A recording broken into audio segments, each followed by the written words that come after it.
Hello and welcome back to Unhinged Curiosity with your host, Benji Halden. This week's episode I'm really excited about. We're going to be talking about all things hybrid. So hybrid mindset, the benefits of going hybrid, the drawbacks, what's optimal for performance, recovery, efficiency, and also favorable for body composition. So this week's episode, I just want to switch up a little bit. We've been speaking about mindset, specifically when it comes to self-development. This week, I also want to talk about the thing that I'm heavily leaning into and have been for the past few years. I know probably a lot of you guys who follow me on Instagram and YouTube know that I live a hybrid lifestyle. So I really wanted to bring an element of that to the podcast and still lean into the health and fitness background that I've been a part of and built a career on for the past few years. So we will still be talking about mindset and some of the things that come along with that, relationships with food, relationships with exercise, lean into a little bit of my binge eating disorder and tell you guys about that and maybe some relatability there, which will help you during this episode, especially if you found yourself in that place before or if you find yourself there right now. So again, this is a new podcast. So it would mean the world to me if you could subscribe to the episode wherever you're watching and just tell one friend about it. It would really mean a lot. So this episode, if you're watching on YouTube or on Spotify, you'll probably notice that I am going to read and bring some stuff up from a podcast notes quite a bit. It's something that I don't really like doing. I didn't do it a lot with the last podcast that I had. But for this episode, there's quite a few things with stats and figures that I just want to make sure that we get right so that you go away and leave with the best information and make sure it's factual. So I also wrote a quote down of what I believe has sort of come to fruition as the definition of a hybrid athlete from social media, which is an average lifter and a shit runner. Now, I will go one step further than this and usually say it's the equation of a failed bodybuilder who hated running but now needs to do it. And the other thing that I want to face as a premise in this, I was speaking to my housemate about it today, and there was a little bit of debate around, is that you don't look the way you do because of what you do now. You look the way because of what you've done and what you have done. I'll repeat that again. You don't look the way because of what you do. You look the way because of what you have done. And the reason for this is I don't look the way I do now because I'm running 40K a week and spending hours on the bike and doing 1 to 2 weight sessions. I look the way that I do because of 10 years of bodybuilding. And I think a lot of guys that I've seen online are getting frustrated, and women, with not potentially seeing the results that their efforts are pouring into training, and they're looking at the hybrid idols and they're maybe running the 50 to 60K weeks and they're not seeing the progress. But the thing you've got to remember is the bodybuilding that came for the 10 years prior to that. And that's why I say that people don't look the way they do because of what they do. They look the way they do because of what they've done. And it's the same with maybe some women that I've seen in the fitness space before who are selling hit workouts when the reason that they've built the glutes and these big legs is heavy hip thrusts, heavy deadlifts, heavy squats for the past 10 years. And now they can just maintain. It's a lot easier to maintain muscle than it is to build it. So don't get too demotivated, and probably don't just follow the plan of your hybrid idol without really fully understanding the work that has gone into different places first. I haven't got big biceps because of ski erg. I've got big biceps because I spent 10 years doing bicep curls. And that's the thing that I really want to get across, is that if you're going into hybrid training, just remember that when you look at different bodies, you can't see the history book. You can only see what's right in front of your eyes. And that's a big thing of why I think people are getting frustrated with hybrid training. Even with myself, like I'm only starting to build up running volume again from having the knee injury and lean into the running background again. So yeah, my training split at the moment. My training split at the moment is 1 to 2 weight days per week. The usually be an upper and a lower or a full body. And then I'll have about 4 to 5 bike sessions per week and usually 2 to 3 runs. And that's just due to the meniscus tear and how I've had to change things up, I guess. And the way that I see hybrid training is that your body is an instrument, not an ornament. It's supposed to be played with, moved, enjoyed, seen, not just sat on a shelf and simply admired based on physical beauty alone. Because if we submit ourselves to only being judged on beauty standards or the hyper elite, as we age and our beauty naturally declines, so does with it our self-worth. And I was thinking deeply about this before, about how hybrid training has impacted my life. And I kind of think that sums it up really, really well.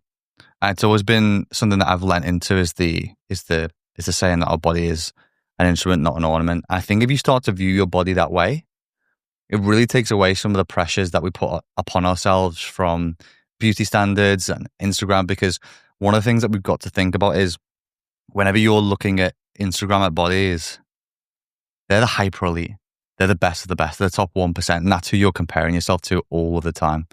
Like when in your mum and dad's era, the only people that they would have to compare to would be, I don't know, the 20 people that they might see down the Asda when they were doing the food shop. I think I spoke about this last week. So you've got to really be careful about, even with hybrid training, we're seeing the rise of people posting reels, jacked the tops off. I've done some of them, and thinking that is the gold standard of what hybrid athletes look like. It's not.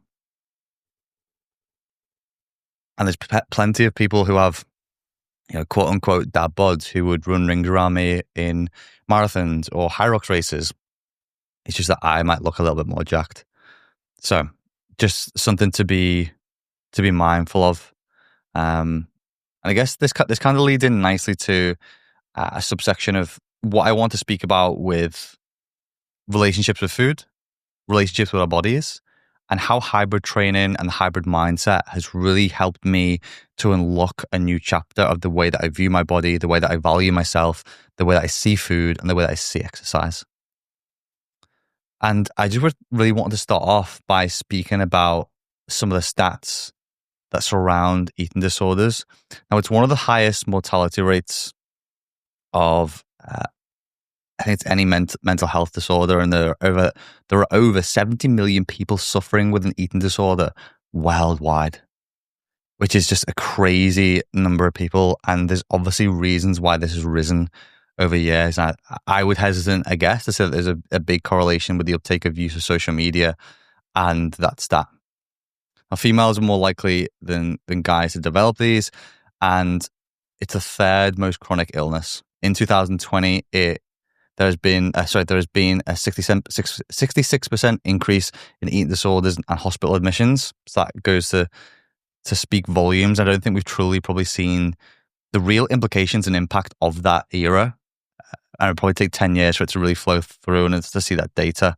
And someone dies from an eating disorder every 62 minutes. So it's something that really sits close to my heart based on something that I've been through in the past, something that I know a lot of people close to me have been through, and how much it can impact your life and day to day and your happiness.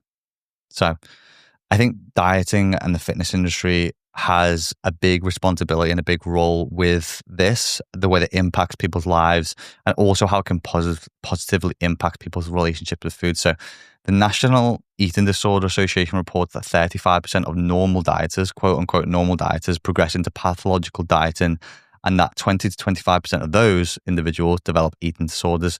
So it's difficult to say whether this is a causation or just a correlation between people who start to track food and track calories, of why those people then develop eating disorders. We don't know which way around it is, whether it's causation or whether it's just a correlation. So I guess what is our role? What is my role as an influencer or person of influence, as a coach and someone who's worked in the fitness space for a long period of time? I guess everybody's responsibilities are different, and everybody's truth is completely dependent on what they want to share. I don't think anybody needs to share anything they don't want to. But I just believe I've been through painful occasions, and if you've been through pain, you might as well learn from it. I might as well learn from it, and other people who also struggled might just be helped through me sharing my message. So I think my role is as an educator to also lean on my experience and my knowledge to help other people with their relationship with food, not to help people with eating disorders, because that would be stepping out of my lane, but I can certainly help push people into the right direction. Now, with this in mind, social media and people talking about it like we are now, I think, is a good thing because it brings light to a topic which I think potentially falls to the wayside. People don't want to talk about, especially men, and it helps us be more open and understand the reasons of why these kind of things happen. Um, bodybuilding. What does it do for people? I think it's probably one of the areas of health and fitness that eating disorders are rife. And it's because, I guess, for bodybuilding, you are so restricted with diet, you are so restricted with lifestyle. And when it comes to those couple of weeks before competition, it is really unhealthy. Like, getting into a bodybuilding prep condition is almost supposed to be like a holiday. You aren't supposed to live at that destination. You're supposed to get in, then you're supposed to fly out.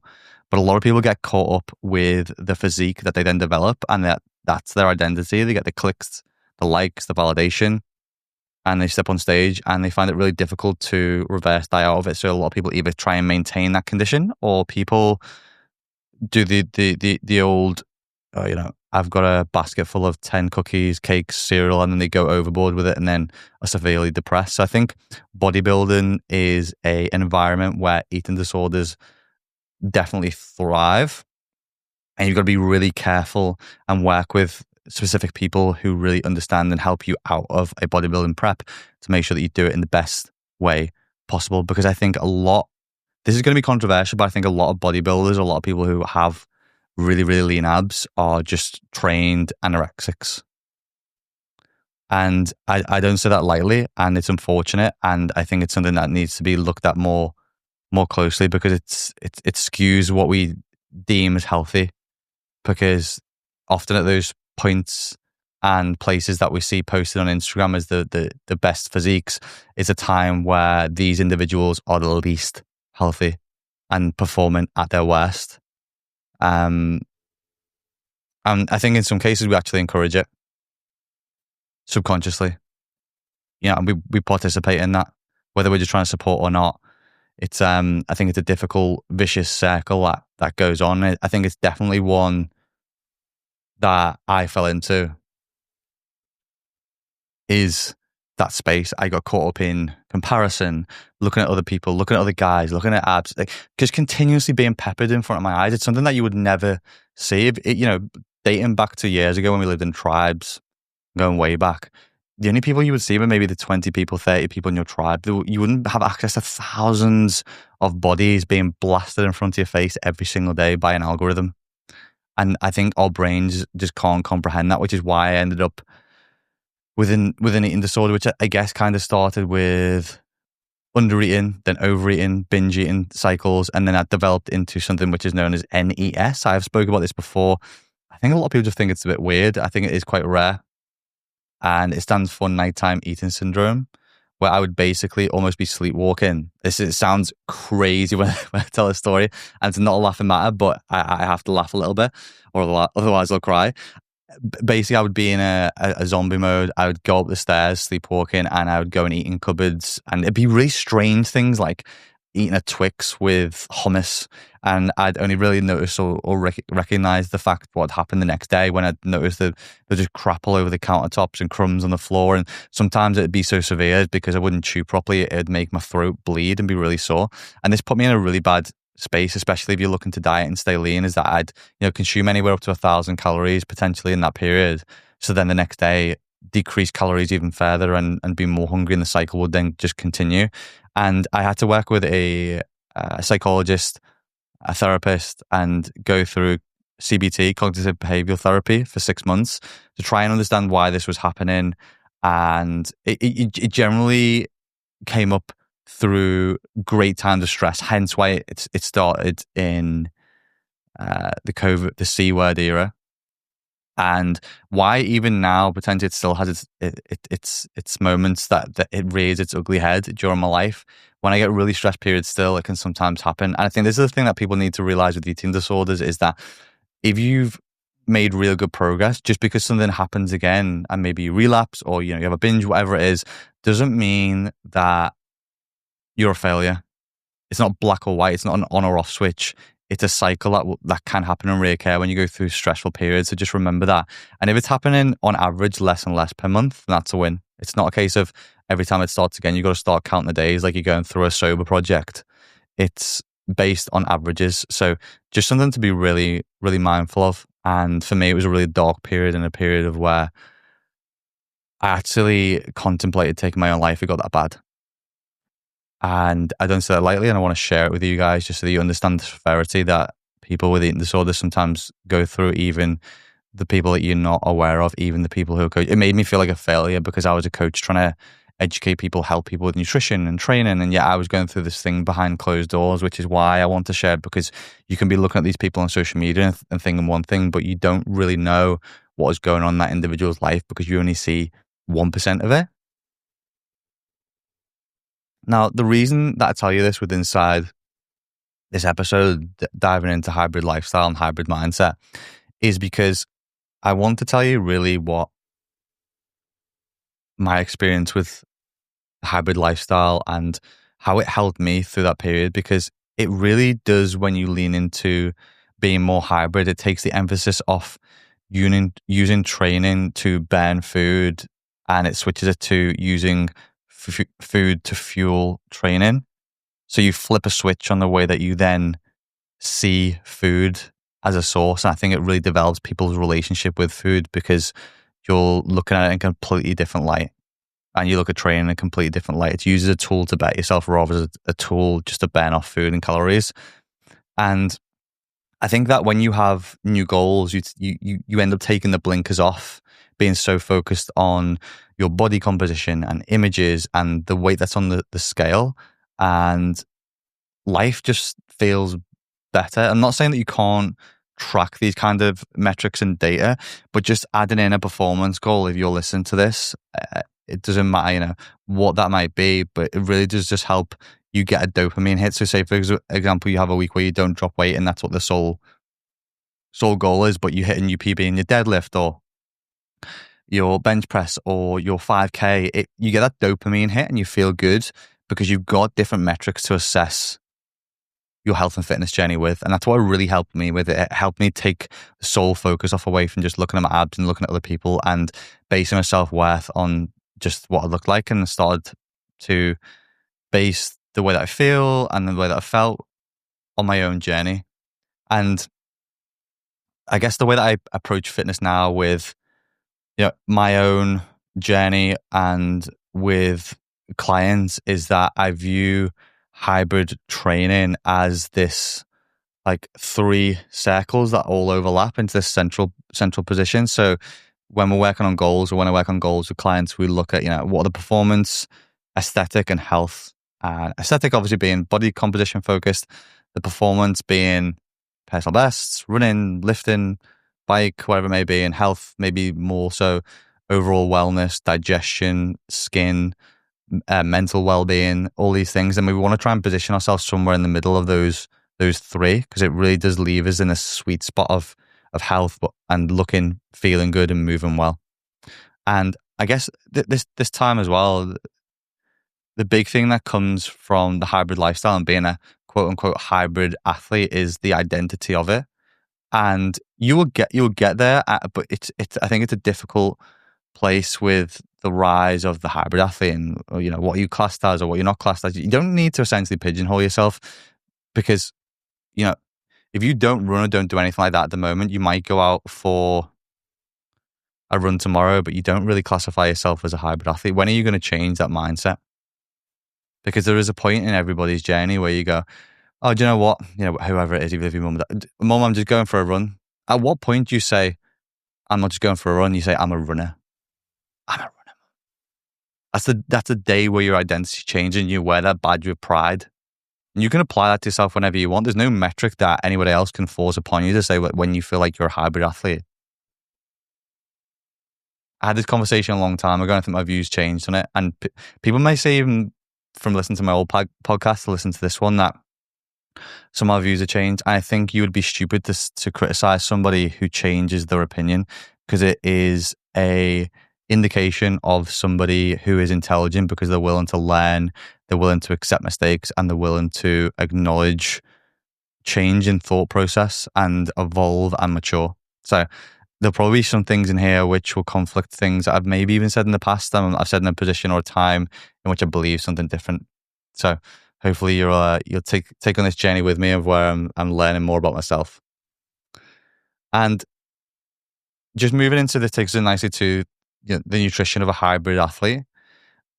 I love this simple breakdown quote that I heard this week. And it's the way that we look at calories, macronutrients, and micronutrients. A lot of people tend to ask this question when nutrition comes up and what the purpose of them is. And the quote that I heard oversimplifies it, but I think it's a great starting point. So calories determine your body weight. Macronutrients determine your composition, and micronutrients determine your performance. This is a quote from a guy I follow on TikTok and Instagram. He's also got a podcast. His name on socials, if you want to follow him, is Higher Up Wellness, also known as Michael Smoke. Hopefully I'm getting that right. Apologies if I butchered it a little bit. Really great content. A guy I'd recommend anyone follow on with if you are into your health and fitness. But people obviously need to understand that the complexity with nutrition is and does go far beyond this. I just think it's a really good starting point. If we were to explain to monkeys, what are these three things, calories, macronutrients, micronutrients, is a really good way to understand them. So I also just want to kind of discuss how, I've changed my diet, changing my diet since moving more into the hybrid space. And I guess I'm kind of more proactive rather than reactive with nutrition now, is the main difference from when I was just doing bodybuilding to now doing hybrid stuff. And that's because I have to fuel my body for what it's about to endure for the day, rather than top it up after I've expended a mass amount of energy to keep me in a caloric deficit, but also suppress appetite, which is the main goal with nutrition when you're in those periods, is hit a protein intake to make sure that you keep muscle tissue and make sure that you can suppress appetite as best as possible while sticking to your calorie deficit. And I guess that's the be all and end all. And that's the main difference with hybrid training, that you're trying to fuel your body, you're trying to get fuel in the body so that you don't bonk during your runs or your bike sessions or your HIIT sessions or your gym sessions. You want to be able to perform optimally in those, not just survive them. So I guess that's one of the kind of the main differences in diet change or mindset change when it comes to nutrition, when looking at composition-based goals versus when you become more hybrid and you're trying to introduce more of these things into your training. And I've actually started to, when I get up in the morning, I get up at 5 a.m. whilst I'm here. I don't have anything fancy. I just have caffeine and carbs. And that comes in the form of a coffee, usually cheap, shitty coffee. And then I'll have some sourdough toast, too much butter, and then just a nice lump of honey on top. But for years, even probably up until the start of this year, I used to fast. I used to fast until up until about 12 o'clock. I guess now, because I'm up probably an hour or two earlier, it's a little bit more difficult. But also, my appetite just boots off in the morning straight away.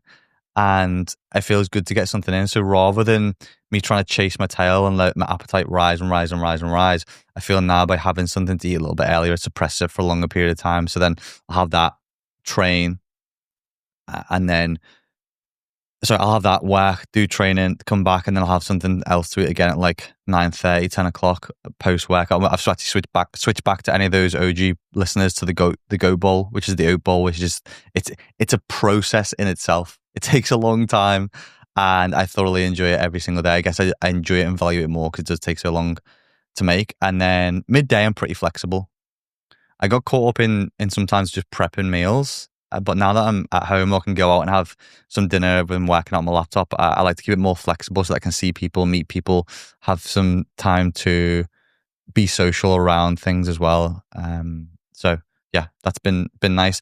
Then I'll usually have something, maybe pre-workout, train again in the afternoon, which I'll split my sessions up and do like a cardiovascular-based session and a weight training session, full body session. So then I'll just have, after that, maybe a protein shake, have dinner later on. And with all my meals, I'm trying to start with protein. If you find that you're somebody who definitely undereats on protein, which most people do, I'd say if you're looking at a plate, start your plate with a protein source.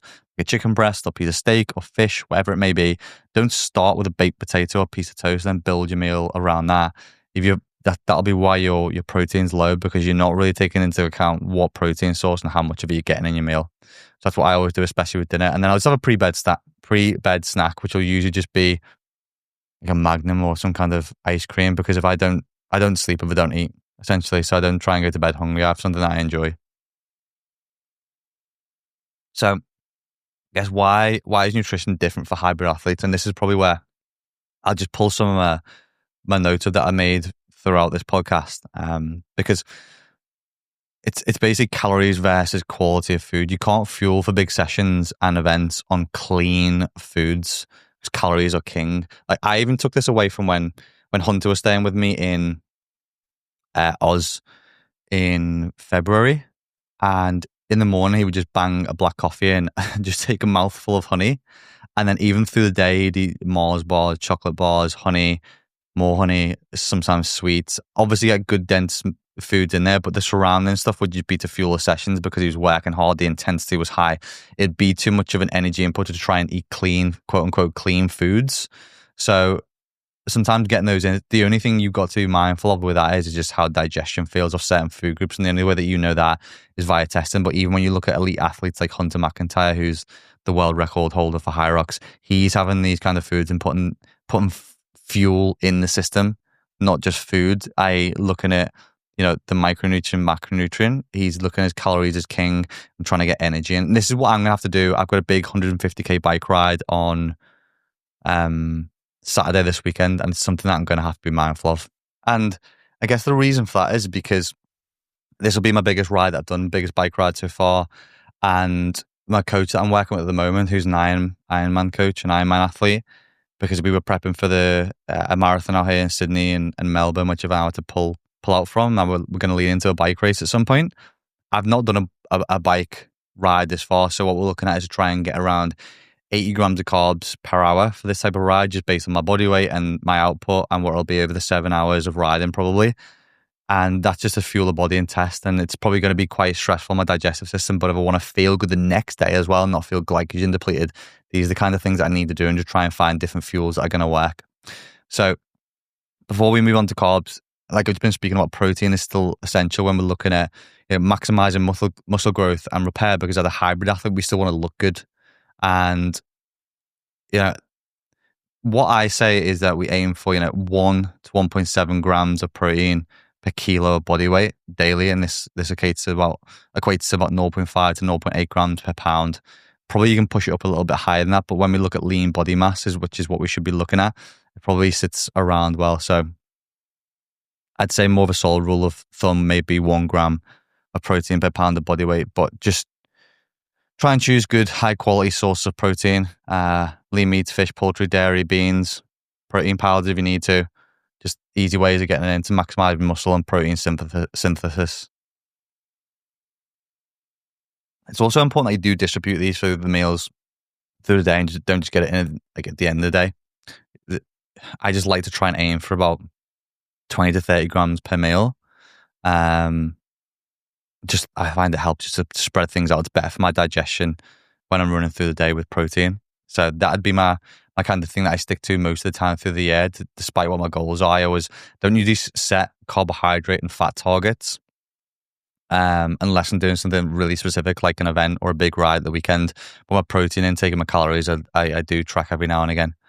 So carbohydrates are the body's primary energy source and are really important for endurance athletes, which is the beautiful thing about hybrid training, the hybrid mindset, is that you can switch this up depending on what events you've got on or what you have on. So, for example, like the start of this year and the last year, I was doing a lot of Hyrox training, not as much, specific weightlifting and things like that. So my nutrition and my training was geared more towards that way, whereas now I'm more towards the bike and lifting. So you can change your type of training and the nutrition to really fit around whatever the training aspect is at that time, whatever the goal is at that time. But try to consume around 3 to 6 grams of carbs per kilo of body weight, and just adjust based on activity levels or goals or intensity of training at the time for that blocks.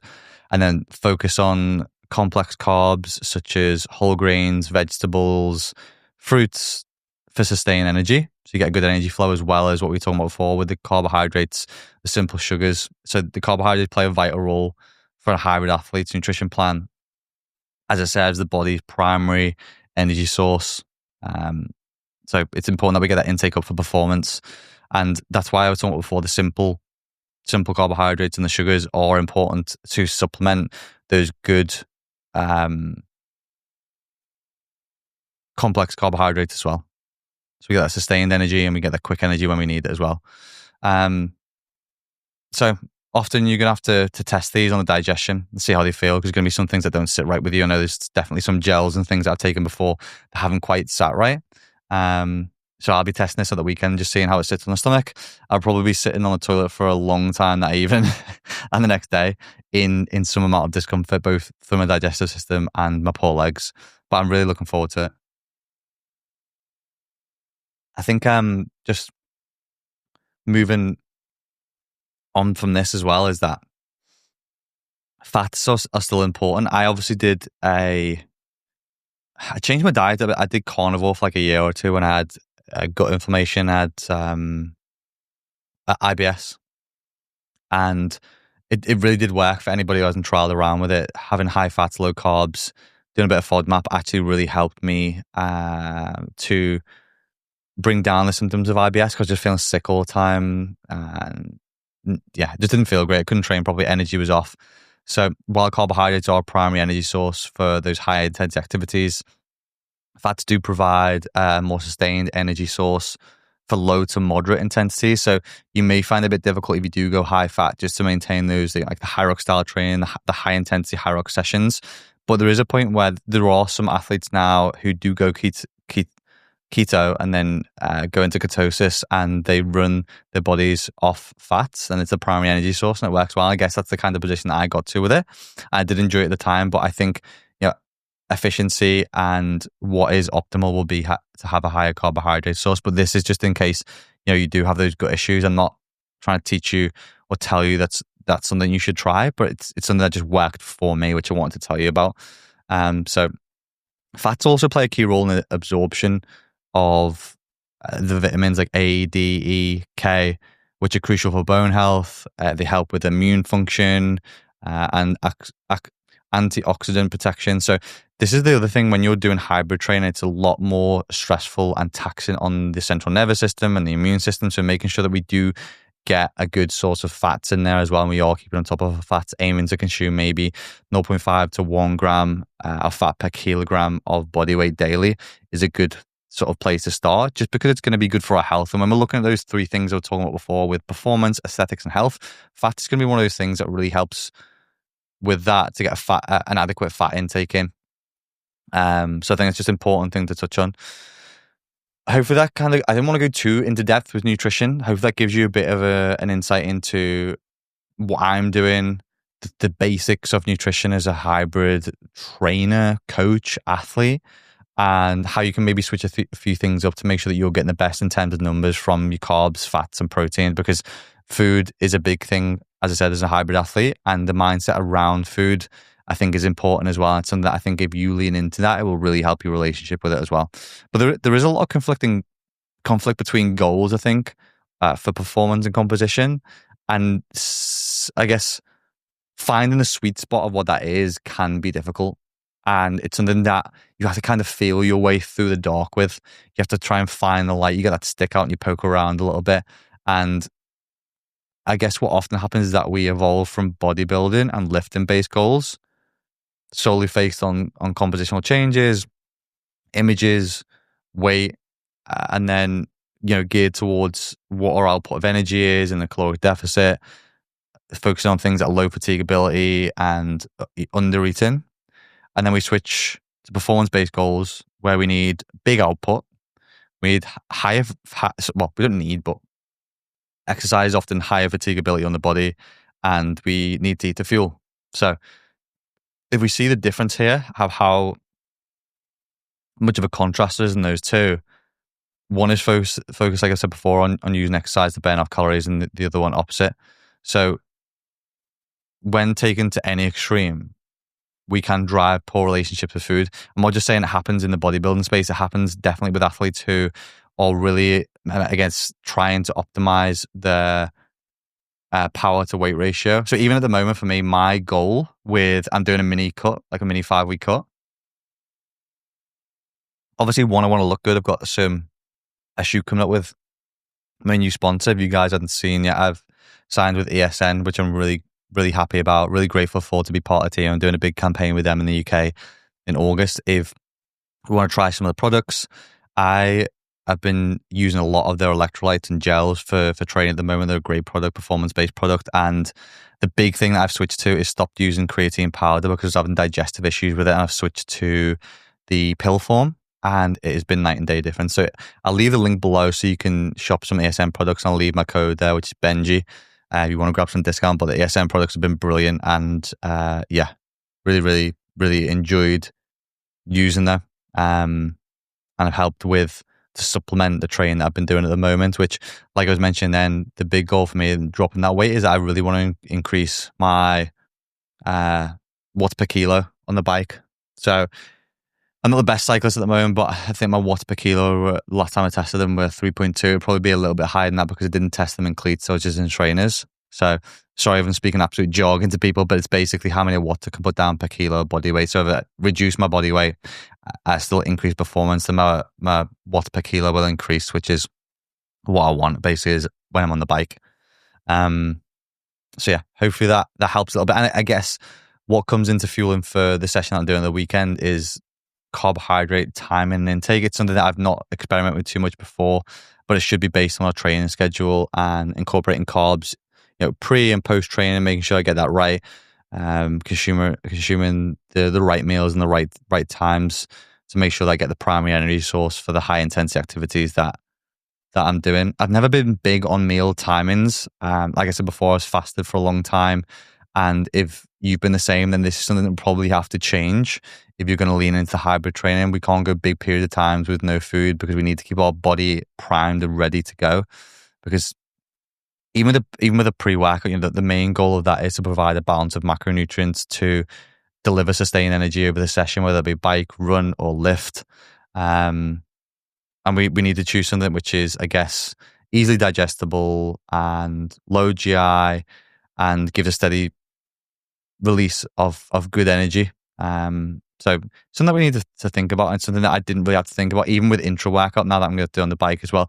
Intra workout's a big part of training when it comes to hybrid training that you don't really have to think about when you're looking at bodybuilding. You're doing an hour session, the intensity's low-ish.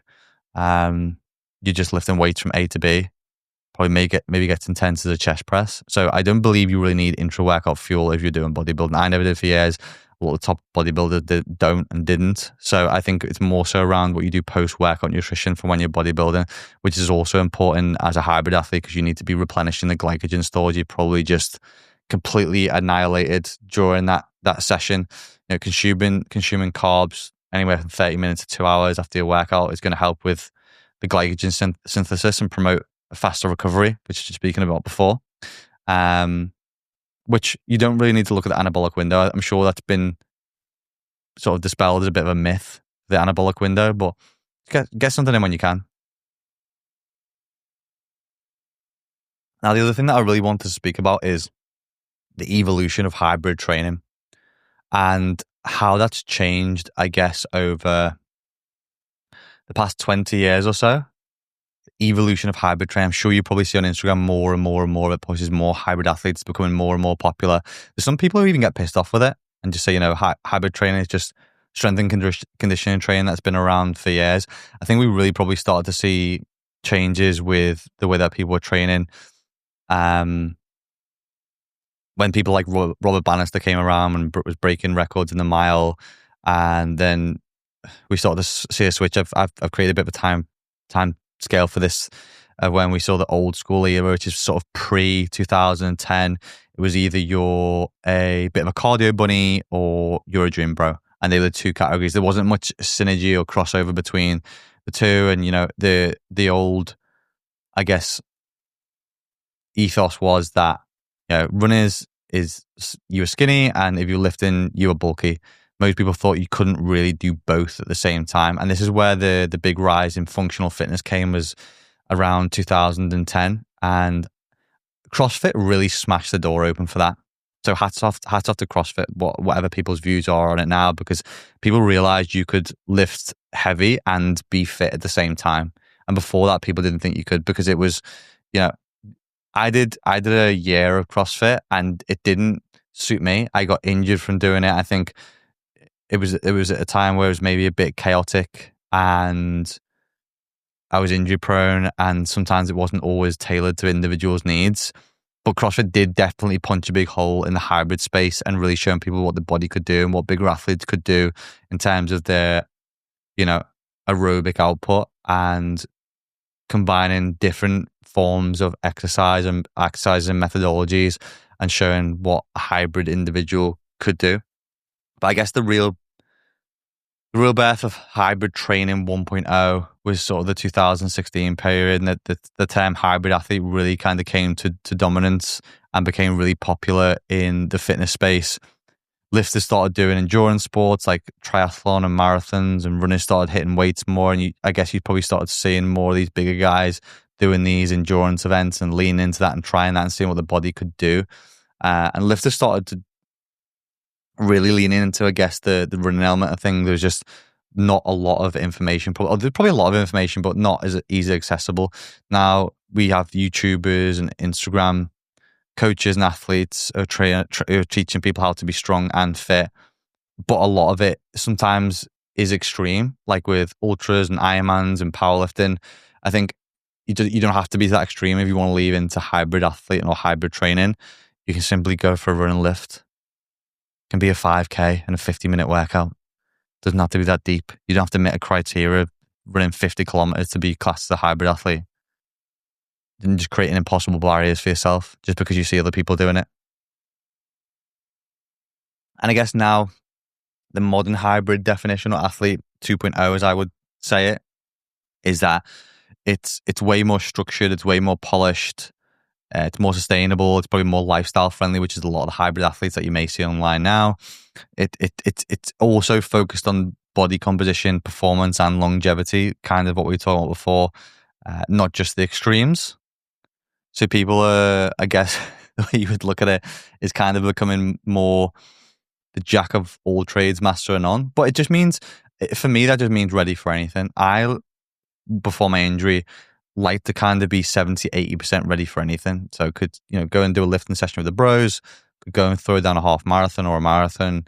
I could go and do a Hyrox competition at the weekend. I was always a couple of weeks out from being, really, really peak fitness for any of these events. And that's what I really understand the hybrid athlete to be, is that you could just be ready. You could do anything. Like you go for a run, as a friend asked you to, you could go for a lift, you could maybe go for a swim, whatever it may be, is you can get stuck in with different things, and you don't just pigeonhole yourself, which I think is a nice way to view it. And I guess the other thing that's really helped with that is tech. Track it. Like I'm wearing two of them now, wearing a Whoop. Just started wearing the Whoop again. I took kind of 2 years away from it.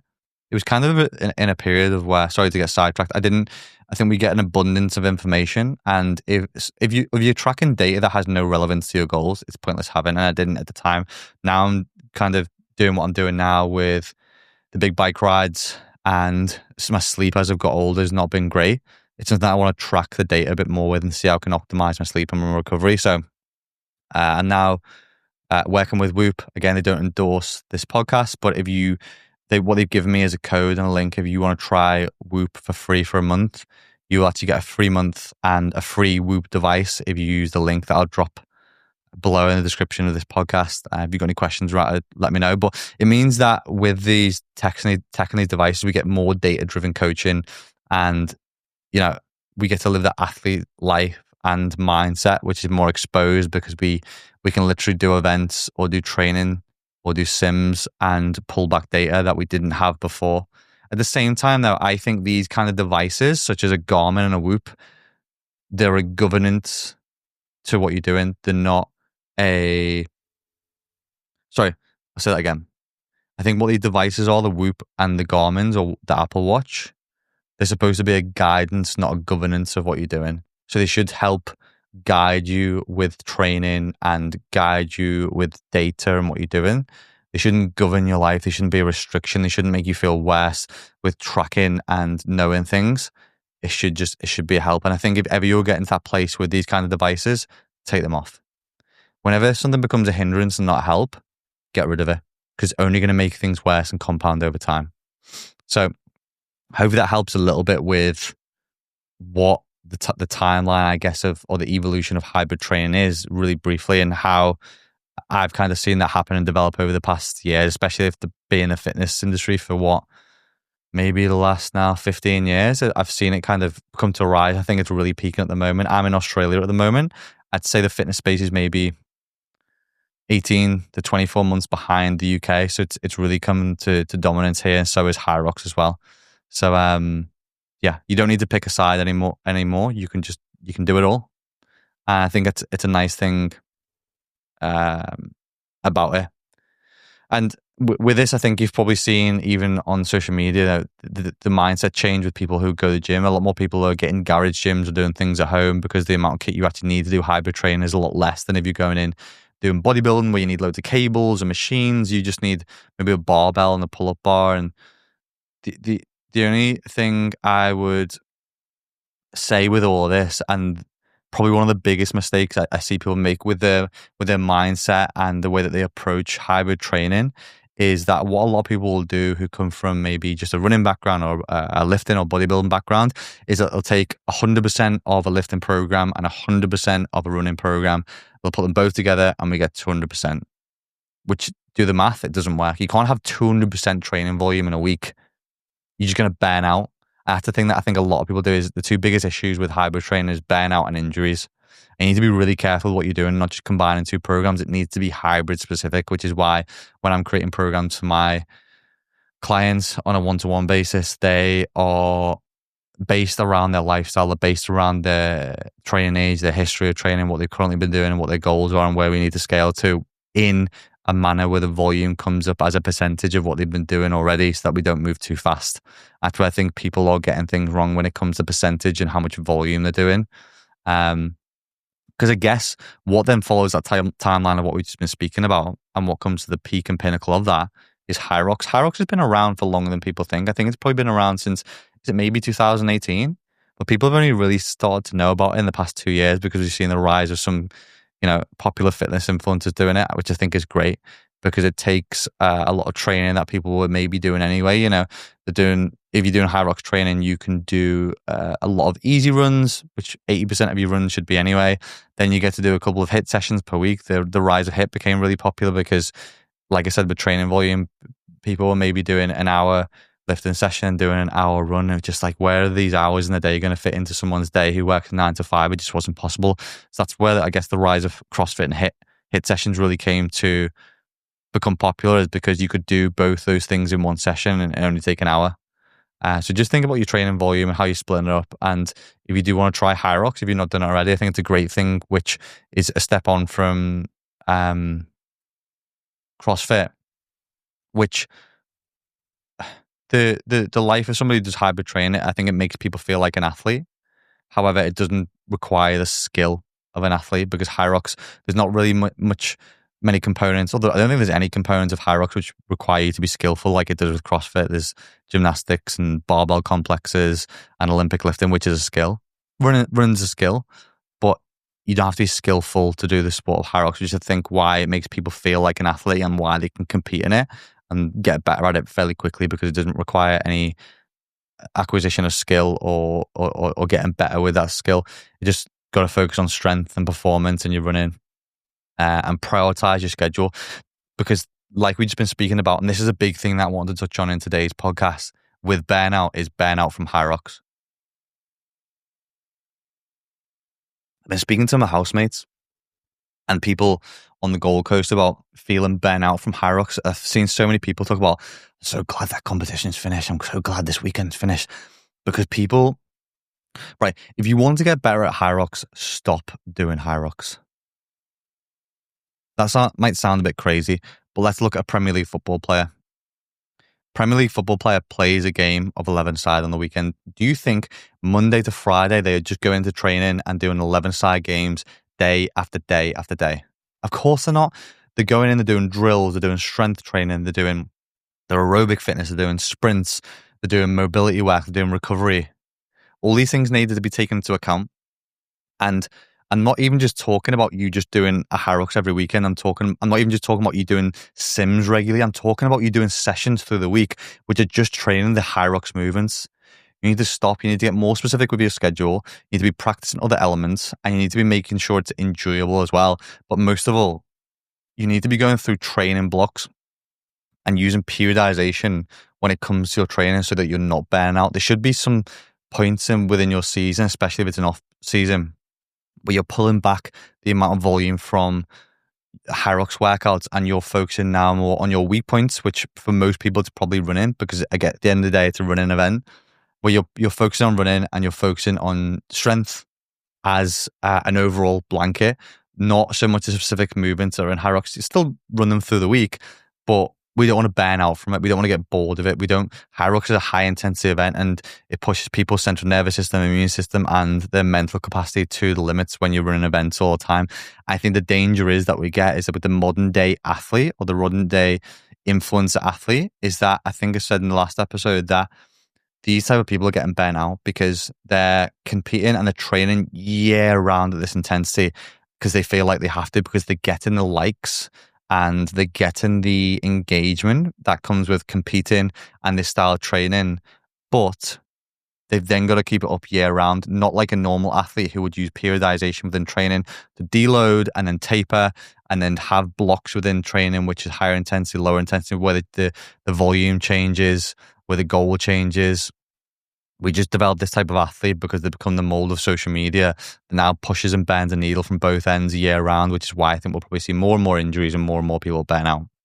And the thing that we've got to realize, even on the flip side to that, is maybe the athletes who are more intelligent, more clever with the training. And when we look at these athletes, all the postings, the high intensity of the sprints, because they know that's what gets engagement, is that you don't see the 80% of the work, which is slow, easy runs, recovery sessions, mobility, doing the boring strength, rep after rep work. You just see the sexy stuff. So you think, with my training, that's what I need to do. I need to do 100% of the training, 100% of the time, 100% of the effort, and 100% intensity, which just leads to you feeling burnt out and frustrated because you don't get any better. So just be careful. I think a lot of this, as I said, kind of roots back to social media and just being wary of your surroundings when you are looking at the hybrid space and the hybrid mentality. And there's a lot of good people that you can follow on social media, me, and there's a lot of other good people online. I think someone like Jake Dearden's been really honest about his journey and his injuries that he's had and the way that he's trying to look after his body. I think a really good person is not just because he's my friend, but Hunter McIntyre is really open and really honest. And he probably shows a lot of the non-sexy stuff when it comes to training nutrition that is real and is raw and isn't just a show for the camera. I know the guy, Mark Dean, really great guy, really, really hard work. He's always going to be one of the hardest workers in the room. And he'll show you what he does through his socials. And I've trained with him a few times. And these are some of the guys I really respect in the space who are doing different things, maybe more in the Hyrox space than the traditional hybrid training space. I guess the people who are really pioneers and leaders in that space are going to be people like Nick Bear and people like Fergus Crowley, who does some more crazier stuff. But again, he's really inspirational. I guess that's the thing that we can take from these people is inspiration, not imitation. Because I think as soon as we start imitating, like I said at the start of the podcast, what people are doing is when we become frustrated with the results. So I think the question to ask yourself is, what am I optimizing for? What is my goal at the moment? I think that's a big thing whenever you're looking at maybe going into the hybrid space, understanding what it is, understand what you want to do. Just don't overcomplicate it. Figure out what elements you want to use. Hybrid training isn't just lifting and running. It could be, lifting and bike, lifting and swimming and running. Adding a strength element to some kind of aerobic work is the basis of it. And you can build as many layers that as you want. You can make it as complex as you want. You compete in whatever you want. There's different realms of where you can push the duration of it really, really high. You can push the intensity of it really, really high. You can find the potions and mix things around, and goals may change. What am I optimizing for at the moment? I guess for me, I'm optimizing for the bike because I'm injured and need surgery, and there's going to be a season of comeback where I'm going to lean into that, and it's going to be difficult. I know I'm going to go through a tough mental space. But what my goal is at the moment, and some people might see this as a waste of time, is that I'm trying to get really, really bike fit while staying big and looking after myself. Because I also think what is the point of being fast if I don't look good? For me, looking good isn't just a vanity thing. It's a self-worth. It's a self-esteem. It's a self-confidence. I carry myself different. I like to look good. I like to be a little bit bigger. It makes me a little bit different. And it gives me a sense of confidence as well. But I also like to have that side of me, which isn't just, this guy looks good. I like to be able to perform well. So I'm optimizing for a bike, biceps, and business. And when I say business is that, probably even 5 years ago, even last year, I would train a lot harder than what I am now. But what you've got to see is that you've got this jar of energy or this jar of fucks that you can spend over a 24-hour period.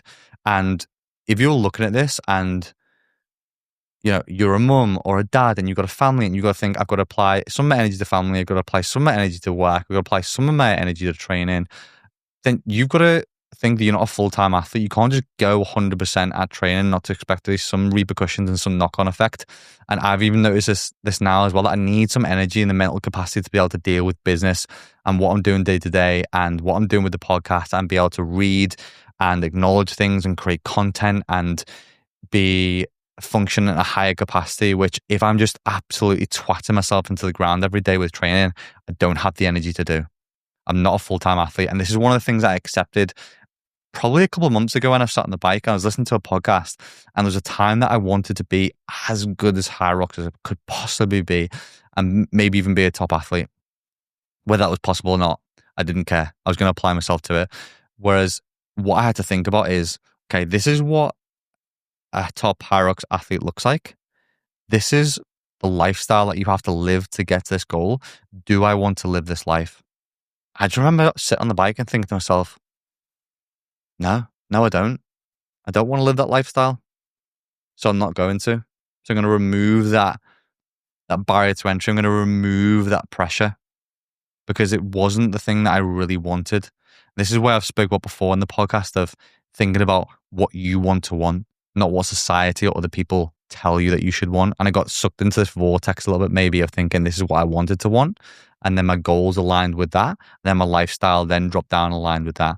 And I could have wasted a lot of my life and my energy geared towards that. And that's not to say that I don't want to do Hyrox again. I definitely do. And there will be a time where maybe I'll apply myself a little bit more. But my priorities are different at the moment. This is why I warn you in the same capacities that you need to think about those priorities and what you're optimizing for. That's why I say at the moment, bike, biceps, and business, they're my priorities. And then the drop down from there is where I'll spend my energy, how much training I'll have, how much volume I'll have, and ultimately how I'll feel through the day. And I still really want to do well in the bike race that I do. I actually really enjoy cycling at the moment. It's given me a real different love for training and love for the bike. And, if you are injured, a bike is a great way to supplement running. And you can even, if you want to, and there's a couple of coaches out there who do a lot of client programming where, or even I've done this before, is where you can do a lot of your running, that 80% of running easy, because you can get out and run on the road and you can do it. It's not super high fatigability. You get to go through the running patterns, go through the running gait, get an idea of your cadence, how it feels. And then you can do some of the really high intensity stuff on bike, because you can really plow the heart rate up. You can move the RPM up, and it's not as fatiguing. It's not as bad on the central nervous system, and there's a lower chance of injury. There's really different ways you can play around with the tools and build a toolbox up, and depending on what coach you work with, everyone will have different methodologies. But these are things that I'm playing around with at the moment with my coach. And like I said, what I'm trying to do is get myself as fit as physically possible, so that I'll be at this peak, which means when I say fall off, when I come down, and there's an element of reversibility from when I'm in recovery and when I've got to take time off, that low point in my fitness won't be as low as if I didn't push the peak of my fitness as high, because the drop off when I come down will reach a certain point, and when I start to come back, it won't be as low as if I hadn't applied myself to my training, my fitness properly. So that's what I'm trying to optimize for. I'm trying to optimize that when the recovery comes, I'll feel better and feel fitter through the recovery and the other side of recovery when it comes back to getting into peak fitness, and when I can start running properly again when I have the surgery on my meniscus. So hopefully this episode has been interesting for people. I'd really like to get your guys' feedback, because the last two episodes have been really based on self-development and being content. I want to just throw a spanner in the work. So I'll lean back into the type of podcast I did in the previous, and which is more aligned with my Instagram and the lifestyle that I live. And I think it's important to tell you guys about that and take it on the journey with me. Like I said, it's probably going to be one of the more selfish podcasts that you listen to, because it's my journey as well. And it's also what I'm looking to explore and the things I'm doing. And if you can relate to those and I can be your voice, or can be a voice in your corner, that's the goal for me. And if it's helped a few people, that's all I need to do. And if it has helped you, then please, like I said before, hit the subscribe button wherever you're watching. If you're watching on YouTube, give it a like. If you're watching on Spotify or YouTube, drop some comments or questions in there. It really helps me to get your feedback and how it can help and make the rest of the podcast better in the future, because it's the new venture, new journey for me that I'm really enjoying producing. I don't really know where it's going to go yet, but I do know that I just really enjoy it, and I want to offer as much value as possible for free to you listening. So again, I've been Benji. You've been you. This is Unhinged Curiosity, and I hope to see you in the weeks to come.